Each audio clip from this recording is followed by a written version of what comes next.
हालांकि देवियों ने उसे मना कर दिया। इला ने एक पवित्र कुंड में स्नान किया और दाढ़ी और गहरी आवाज वाली इला के रूप में लौट आया। पुरुरवा के माध्यम से इला के वंशज इला के बाद एल्स के रूप में जाने जाते हैं या चंद्र देवता चंद्र के पुत्र बुध से उनके वंश के कारण चंद्रवंश के रूप में जाने जाते हैं। 18:5 कहानी के अधिकांश संस्करण इला को एल्स का पिता और माँ दोनों कहते हैं। 19 लिंग पुराण और महाभारत, जिसमें सुद्युम्न का श्राप समाप्त नहीं होता है, में कहा गया है कि एक पुरुष के रूप में सुद्युम्न ने उत्कल, गया और विंताश, जिन्हें हरिताश और विंता के नाम से भी जाना जाता है, नाम के 3 पुत्रों को भी जन्म दिया। 10 तीनों पुत्रों ने अपने पिता के लिए राज्य पर शासन किया, क्योंकि सुद्युम्न अपने बदलते लिंग के कारण स्वयं ऐसा करने में असमर्थ था।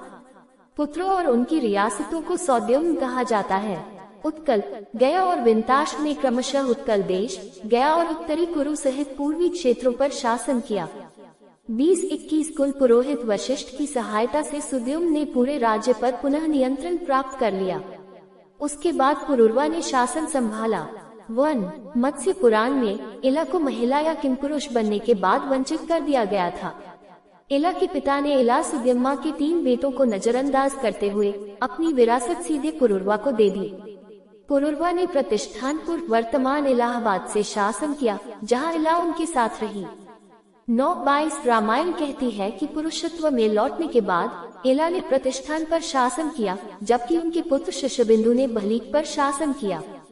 14 देवी भागवत पुराण बताता है कि एक पुरुष के रूप में सुद्युम्ना ने राज्य पर शासन किया और एक महिला के रूप में घर के अंदर रही। उनके विषय उनके लिंग परिवर्तन से परेशान थे और उनका पहले जैसा सम्मान नहीं करते थे। जब पुरुरवा वयस्क हो गए तो सुद्युम्ना ने अपना राज्य पुरुरवा को छोड़ दिया। उनकी तपस्या से प्रसन्न होकर देवी सुद्युम्न के सामने प्रकट हुई, जो इला नामक स्त्री रूप में थे। सुद्युम्न ने देवी की स्तुति की, जिन्होंने राजा की आत्मा को अपने में मिला लिया और इस तरह इला को मोक्ष प्राप्त हुआ। 3 भागवत पुराण, देवी भागवत पुराण और लिंग पुराण घोषणा करते हैं कि इला पुरुष और महिला दोनों शरीर रचना के साथ स्वर्ग में चढ़ गई। 19 इला को पुरुरवा के माध्यम से चंद्रवंश का और अपने भाई इक्ष्वाकु और बेटों उत्कल, गया और विंताश के माध्यम से सौरवंश का मुख्य पूर्वज माना जाता है। 9:23 सूर्य के वंशज इला और चंद्रमा के पुत्र बुध का विवाह शास्त्रों में दर्ज सौर और चंद्र जातियों का पहला मिलन है। वैदिक साहित्य में इला को इड़ा के नाम से भी जाना जाता है। ऋग्वेद में इड़ा भोजन और जलपान का प्रतीक है, जिसे वाणी की देवी के रूप में चित्रित किया गया है। 24 इला इडा का संबंध ज्ञान की देवी सरस्वती से भी है।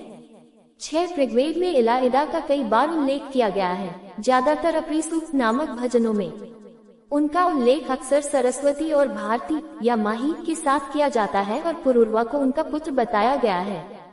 25 इरा अनुष्ठानिक यज्ञ करने में मनु की प्रशिक्षक हैं।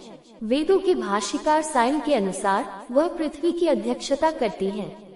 24 ऋग्वेद 3:123-4 में उल्लेख है कि इला की भूमि सरस्वती नदी के तट पर स्थित थी। 26 ऋग्वेद 3.2-9.3 में अग्नि को इला का पुत्र बताया गया है। 27 शतपथ ब्राह्मण में मनु ने संतान प्राप्ति के लिए अग्नि यज्ञ किया था। इडा इस यज्ञ से उत्पन्न हुई। मित्र वरुण ने उस पर दावा किया, लेकिन वह मनु के साथ रहती थी और साथ में उन्होंने मनु की जाति की शुरुआत की। 24-28 इस ग्रंथ में इडा बलि के भोजन की देवी है। उसे मानवी मनु की पुत्री और भृत्य की टपकते पैर वाली के रूप में वर्णित किया गया है और उसे एक गाय द्वारा दर्शाया गया है, जिसे बलिदान के दौरान इडा के रूप में भी जाना जाता है। 29-30 पुरुरवा को ग्रंथ में इला के पुत्र के रूप में उल्लेख